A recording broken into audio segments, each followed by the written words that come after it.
ओम हरि ओम। अथ यजुर्वेदस्य चत्वारिंशोऽध्यायः। यजुर्वेद के 39 अध्याय यज्ञ कर्म कांड परक कहे गए हैं। 40वां अध्याय विशुद्ध ज्ञान परक है। इसे ईशावास्योपनिषद के रूप में मान्यता प्राप्त है। आचार्य महिधर ने भी लिखा है कि यज्ञ कर्म से शुद्ध हुए अंतःकरण को आत्मज्ञान परमात्मा ज्ञान से संस्कारित करने के उद्देश्य से ऋषियों ने यह अंतिम अध्याय उत्कृष्ट ज्ञान सूत्रों के रूप में स्थापित किया है। इस भाषा अनुवाद में गूढ़ मंत्रों का केवल सर्वसुलभ लोकोपयोगी अर्थ ही दिया जा रहा है। ओम ईशावास्यमिदं सर्वं यत्किंच जगत्यां जगतं तेन त्यक्तेन भुंजयितां मा गृद्धः कस्य स्विद्दणम्। इस सृष्टि में जो कुछ भी जड़ अथवा चेतन है वह सब ईश द्वारा आवृत आच्छादित है, उसी के अधिकार में है। केवल उसके द्वारा उपयोगार्थ छोड़े गए सौंपे गए का ही उपभोग करो, अधिक का लालच मत करो, क्योंकि यह धन किसका है, अर्थात किसी व्यक्ति का नहीं, केवल ईश का ही है। कुर्वन्नेवेहं कर्माणि जीविषेच्छत्तं समः एवं त्ययिन्नान्यथेत्तोस्तिं न कर्म लिप्यते नरेम। यहाँ ईश्वर से अनुशासित इस जगत में कर्म करते हुए 100 वर्षों पूर्णायु तक जीने की कामना करें। इस प्रकार अनुशासित रहने से कर्म मनुष्य को लिप्त विकारग्रस्त नहीं करते। विकार मुक्त जीवन जीने के निमित्त यह मार्गदर्शन तुम्हारे लिए है। इसके अतिरिक्त परम कल्याण का और कोई अन्य मार्ग नहीं है। असूर्यां नाम ते लोका अंधेन तमसावृता तांस्ते प्रेत्यापि गच्छन्ति ये केचिदात्महनो जना। वे इस अनुशासन का उल्लंघन करने वाले लोग असूर्य, केवल शरीर एवं इंद्रियों की शक्ति पर निर्भर सद्विवेक की उपेक्षा करने वाले नाम से जाने जाते हैं। वे जीवन भर गहन अंधकार अज्ञान से घिरे रहते हैं। वे आत्मचेतन के निर्देशों का हनन करने वाले लोग प्रेत रूप में शरीर छूटने पर भी वैसे ही अंधकार युक्त लोकों में जाते हैं। अनेजदेकं मनसो जवीयो नैनद्देवा आपन्वन् पूर्वमर्षतं तद्धावत्तोर्णयाणत्तय्यतिं तिष्ठत्तस्मिन्नपो मातरिश्वां दधातिम्। चंचलता रहित वह ईश एक ही है जो मन से भी अधिक वेगवान है। वह स्फूर्तिवान पहले से ही है, किंतु उसे देवगण देवता या इंद्रिय समूह प्राप्त नहीं कर पाते। वह स्थिर रहते हुए भी दौड़कर अन्य गतिशीलों से आगे निकल जाता है। उसके अंतर्गत अनुशासन में रहकर ही गतिशील वायु जल को धारण किए रहता है। तदेजतिं तन्नयजतिं तद्द्यूरे तद्वन्तिकिं तदंतरस्यं सर्वस्यं तदो सर्वस्यास्य बाह्यतहम्। वह परमात्मा तत्व गतिशील भी है और स्थिर भी है। वह दूर से दूर भी है और निकट से निकट भी है।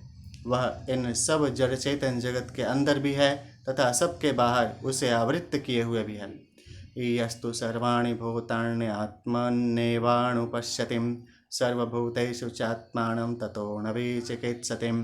व्यक्ति जब सभी भूतों जड़ चेतन सृष्टि को इस आत्म तत्व में ही स्थित अनुभव करता है तथा सभी भूतों के अंदर इस आत्म तत्व को समाहित अनुभव करता है, तब वह किसी प्रकार भ्रमित नहीं होता। यस्मिन्नत सर्वाणि भूतानि आत्मैवा बुद्धिज्ञानत्तं तत्र को मोहः कः शोकम् एकत्वम् अनुपश्यत्यहम्। जिस स्थिति में व्यक्ति यह मर्म जान लेता है कि यह आत्म तत्व ही समस्त भूतों के रूप में प्रकट हुआ है, तो उस एकत्व की अनुभूति की स्थिति में मोह अथवा शोक कहाँ टिक सकते हैं। अर्थात ऐसी स्थिति में व्यक्ति मोह एवं शोक से परे हो जाता है। सपर्यगाच्च शुक्रमकायं व्रणमस्नानवीरं शुद्धं पापविद्धमं कविरं मणिषिं परिभु स्वयंभूर्यथा तथ्यतोर्थान् व्यदधाच्छाधाच्छा सत्तिभ्यं समभ्यम। वह परमात्मा सर्वव्यापी है, तेजस्वी है।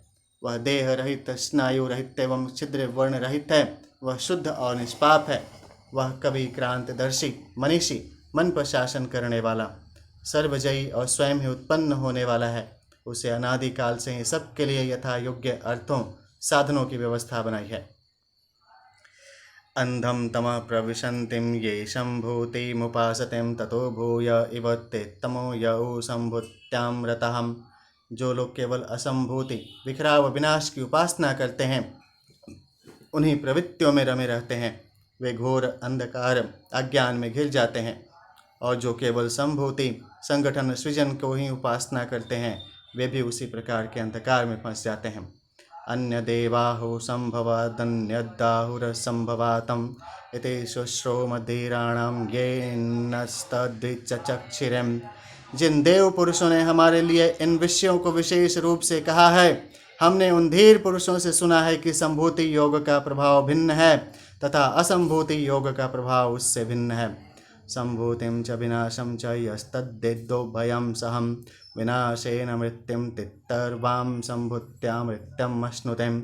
इसलिए संभूति समय के अनुरूप नया सृजन तथा विनाश अवांछनीय को समाप्त करना, इन दोनों कलाओं को एक साथ जानो।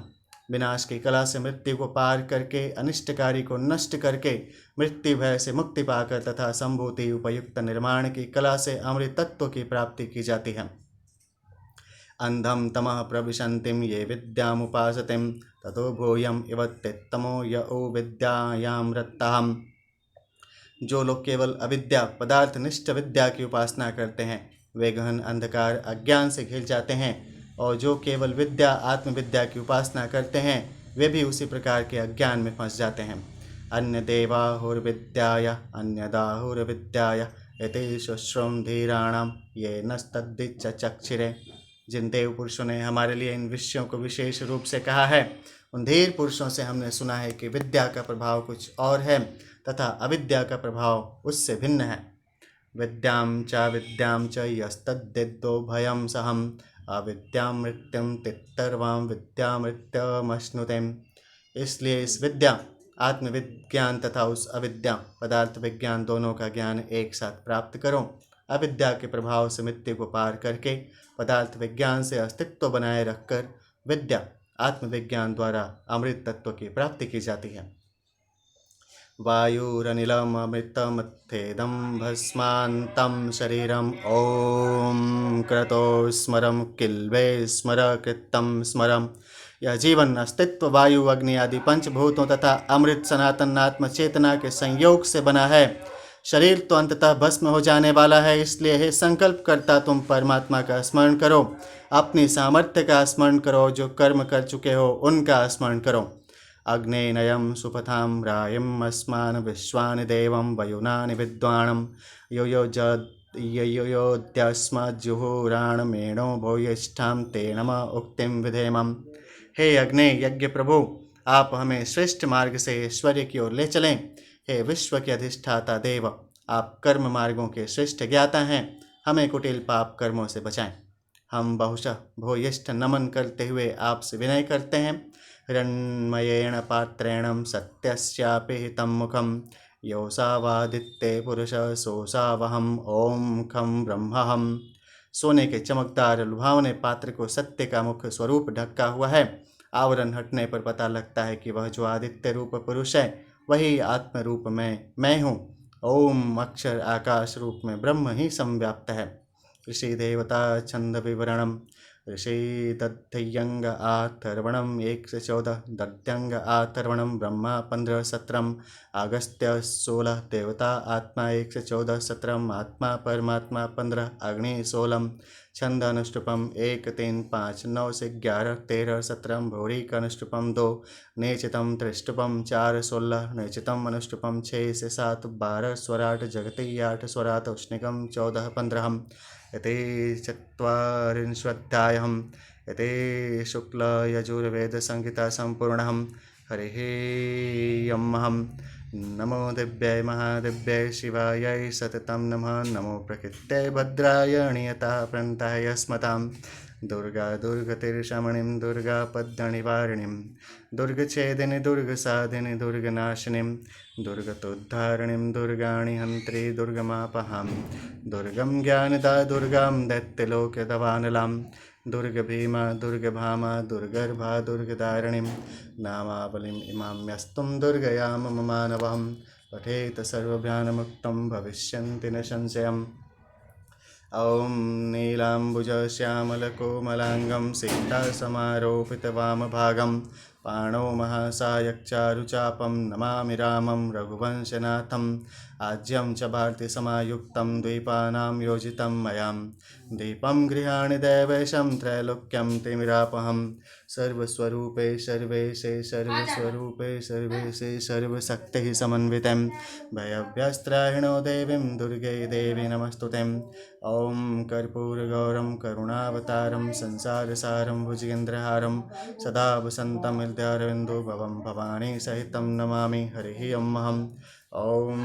विष्णुवे नमः।